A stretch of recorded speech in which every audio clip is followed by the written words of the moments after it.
what if the fertilizer in your garden could kill you? Yes. I read an article 2 weeks ago about 2 gentlemen that died from using bat guano. Now, I haven't used bat guano in my garden for over 5 years because of ecological issues I have with it. First of all, bat guano, what is it? How did these guys die? What can we do to prevent anything like this happening to us? And alternatives that I prefer to use in my garden.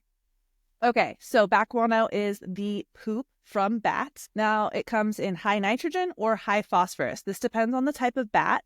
Some bats prefer insects. This is going to be high nitrogen. Insects, protein, that equals nitrogen. Whereas bats that consume fruit are going to have higher phosphorus because the fruit is high in phosphorus. You are what you eat, right? Now, get this. These 2 guys were using bat guano as fertilizer in their weed gardens. Both of them were from New York.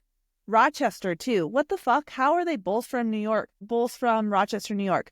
2 separate batshit incidences. One guy had an infestation of bats in his attic, and he said he was going to use the guano for his weed garden. And then the other guy just ordered bat guano off the internet and ended up, they both contracted histoplasmosis. Okay, so histoplasmosis is caused by a fungal spore found in bat guano, and it's often like misdiagnosed by doctors because symptoms mimic that of like flu or whatever, fever, achy, blah, blah, blah, blah, blah. But they literally had like lesions in their internal organs, on their pancreas. And they had underlying health issues. They were older, in their 50s. And I mean, so they weren't healthy to begin with, but like, that's crazy, y'all. What they could have done to prevent this kind of issue: wear personal protective equipment, PPE, OSHA, y'all, like breathing masks, gloves. This is like anytime we're using dry amendments, we should be wearing this personal protection equipment. We should not be mixing fucking dry amendments into our soil without it. Another great thing to do is like moisten it so you're not like mixing up dust everywhere. You know what I'm saying? So I was shocked when I read this article because this month on Patreon, as in December, so last month, I did the whole month on fertilizer sustainability. And while I haven't used bat guano because, first of all, guanos, both bat and bird guano, are often used in organic gardening, they are detrimental to the ecosystem where they are harvested. But when you go and you take bat guano out of caves, these are really sensitive ecosystems that, when disturbed, can have significant ecological effects, where bats won't come back to their nesting grounds and they will just leave that habitat. There's all kinds of unique species that call caves home. And so to me, using bat guano for fertilizer is just a no-go. Now, bird guano as well. Bird guano has crazy history. I'll have to get into it. Wars have literally been fought over bird guano. But again, when you're harvesting it, it disturbs nesting grounds. And a lot of these species are, like the blue-footed booby, my favorite bird, that have like their nests in these deposits of guano where they're harvesting them, and they're endangered species. And so it's like, for me, I'm an ecological gardener. That's what's more important. So I was going to suggest, which thank God I didn't, building your own bat house and like harvesting your own guano. But like, come on, no. People literally just died from this because, well, as I said, one guy was harvesting his own. The other, he ordered off of the internet. Pathogens that we die from are often caused from bacteria and fungal infections, viruses, and these can be found in untreated manures. I mean, think about all of the recalls that we've had recently on like carrots because of shit, right? We need to take care of shit.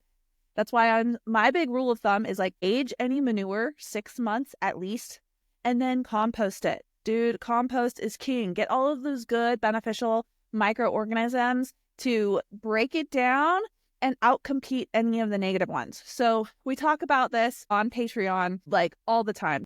Join the patreon.com//Queen of the Sungrown. I go live every Tuesday at 4:20 for an hour in depth on ecological gardening issues, homesteading, sustainability, and we're going to be covering how to increase that carrying capacity and how to do things like compost manures safely. So a great alternative to bat guano or bird guano of any kind is bone meal. Now, I know a lot of people are like, fuck that, I'm not going to touch bone meal because it comes from CAFOs and that's unsustainable. Yes, but it's already happening.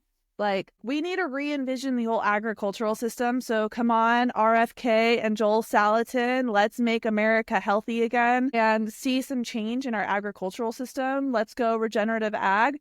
But until then, waste not, want not. And if you have a byproduct of an industry, I personally would rather use a byproduct, like, instead of disturbing an ecosystem to get it. So cocoa coir versus peat moss, bone meal versus guano. You know what I mean? Those are byproducts versus harvesting a natural resource and disturbing an ecosystem. If you want to find out Bloom Booster tea recipe in the Patreon, we're changing it up to get rid of all those guanos. Come check it out. $10 a month, $3 a month, $5 a month, whatever the hell you want. Come learn. It's free for the first 7 days. And I'm doing tons of giveaways all of 2025. You know, I'm partnered with Seedsman. I've got Bigfoot mycorrhiza we're giving away. Happy Plant Organics Immunity. I'm going to teach you how to unlock that phosphorus in your soil. Do you know that most native soils contain tons of organic phosphorus? Maybe not tons, but a sufficient amount to support plant life. But your plant can't access organic phosphorus, dude. It needs to be solubilized into inorganic phosphate, an orthophosphate form. That happens through enzymes and microorganisms. I can teach you how to unlock that phosphorus, y'all. Save money. Don't buy more products. Just do it naturally. Join me in the Patreon. I'll see you there.